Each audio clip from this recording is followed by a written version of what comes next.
What's up, YouTube bots communities? Boy, you missed the Universal Sports. Sorry for the delay, folks. A lot of great things been happening in my life. My wife is pregnant. We're about to have our first child, so I've been busy with that. At the end of the month, July 23rd, I'm about to graduate from my apprenticeship, so that's good. So I may be a full-fledged stationary engineer. Just been busy with school, work, and my family, so I had no time to do my hobby, which is make YouTube videos. But I still been watching the fights, and you know what? I'm starting to hate H.B.O. This was a really bad decision with that Paul Williams-Erislandy fight.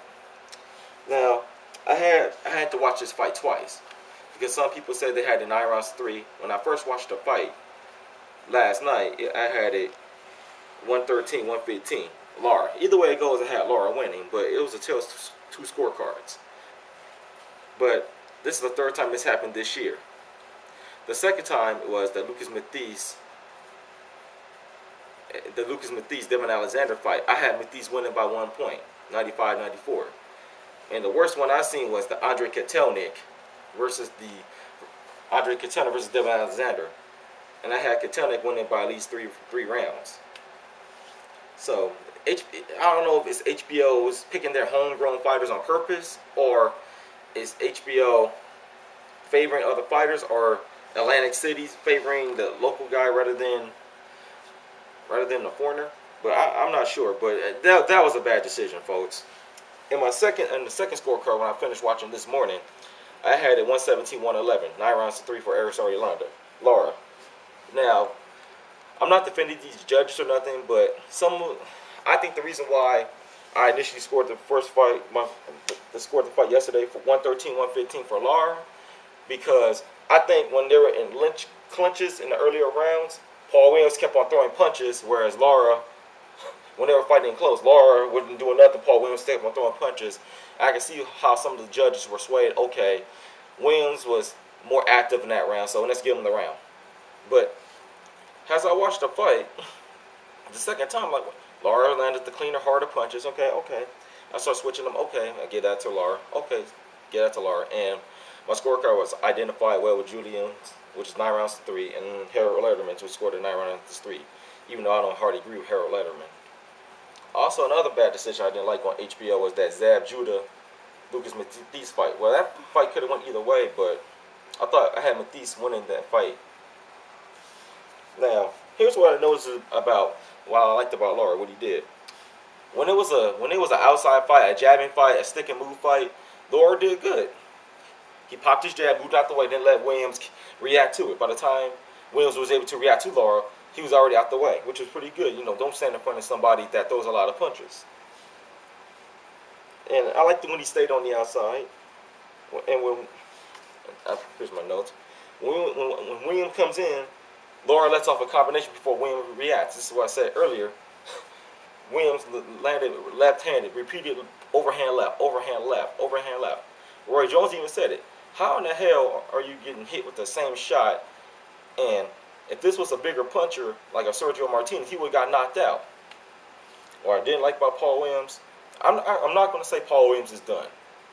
Obviously, the Williams can't wanted the easier fight, but H.B.O. wanted Lara, which I get H.B.O. props because they wanted tougher. They want to make better fights. They're trying to catch up with Showtime, which constantly makes better fights. So instead of picking the guy that beat James Kirkland, they had to fight Lara. H.B.O. said, okay, fight Lara. They regularly said, okay. So I give H.B.O. a little credit there. But what I'm noticing about Williams is he needs to work on his defense. Bad. Really bad. He hasn't fixed the flaws in the first Sergio Martinez fight. He's susceptible to the left hand, particularly the overhand left. And what I don't like is that he keeps his right hand below. And maybe if he raises his right hand higher, he can avoid those shots or maybe block those shots. Now, there's a debate going on right now that George Peterson is not a good trainer, and I agree. I say Paul Williams, if Emmanuel Stewart is available, he's busy with the Klitschko's, Miguel Cotto, and other Chad Dawson and other fighters, bringing Emmanuel Stewart and teaching the basics of defense and using his height. The reason why I bring up Emmanuel Stewart is Emmanuel Stewart seems to be the master of teaching fighters how to use their height and develop a good jab and a good defense.